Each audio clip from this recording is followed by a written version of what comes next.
Me nisjen zyrtare të sezonit veror dhe rritjen e ndjeshme të temperaturave, shërbimi mbrojtjes nga zjarri dhe shpëtimi në Vlorë ka kaluar në gatishmëri të plotë që prej datës 16 qershor. Bashkia e Vlorës gjatë verës përjeton një fluks të madh turistësh dhe përballet me rrezik të shtuar për zjarre, ndërsa është vendosur në monitorim të vazhdueshëm situata për të gjitha strukturat operacionale, të cilat janë angazhuar për të përgjigjur në kohë çdo situate emergjente. Për të përballuar më mirë sezonin turistik dhe për të shkurtuar kohën e ndërhyrjes, janë ngritur edhe 2 stacione provizore të shërbimit zjarfikës. Njëri funksionon pranë portit të jahteve në Orikum, ndërsa tjetri pranë tunelit të Llogoras, 2 zona që gjatë muajve të verës regjistrojnë edhe një qarkullim shumë të lartë të automjetesh dhe vizitorësh. Këto pika operative synojnë të garantojnë reagim më të shpejtë në rast të aksidentesh, zjarresh apo emergjencash të tjera. Burimet zyrtare nga shërbimi zjarfikës bëjnë me dije se nga data e 16 qershor deri më 3 korrik, pikërisht gjatë kësaj të premteje, është regjistruar një mesatare prej 12 ndërhyrjesh në ditë.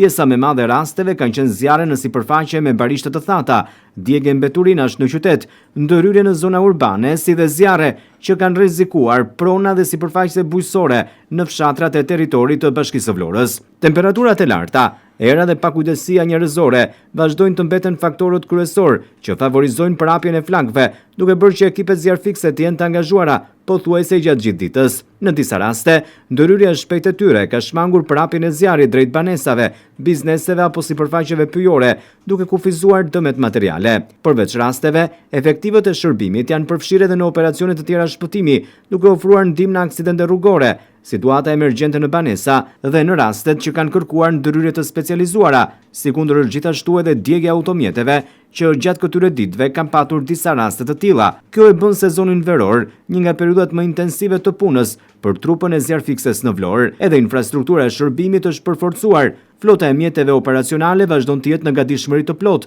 ndërsa ditët e fundit është shtuar edhe një autoambulancë e dedikuar për personelin zjarfikës. Ky mjet do të shërbejë për dhënien e ndihmës së parë gjatë ndërhyrjeve dhe për transportin efektive në rast nevoje, duke rritur sigurinë dhe efikasitetin e operacioneve në terren. Ndërkohë, sipas burimeve, brenda javës së ardhshme pritet të vihet në dispozicion edhe një mjet i ri zjarfikës, investim që do të rrisë edhe më tej kapacitetet operacionale të shërbimit dhe do të përmirësojë reagimin në zonat me fluks të lartë turistësh në territorin e Bashkisë së Vlorës, në territore që janë të vështira për t'u aksesuar. Ashtu, autoritetet zjarfikse u bëjnë apel qytetarëve dhe pushuesve të tregojnë kujdes maksimal gjatë kësaj periudhe, duke shmangur ndezjen e zjarreve në ambiente të hapura, djegjen e mbeturinave apo çdo veprim që mund të shkaktojë zjarr. Çdo vatër, edhe nëse duket e vogël, mund të përhapet me shpejtësi për shkak të temperaturave të larta dhe erës, duke rrezikuar jetën e njerëzve, pronat dhe mjedisin. Shërbimi zjarfikës në Vlorë garanton se do të vijojë të jetë në gatishmëri të plotë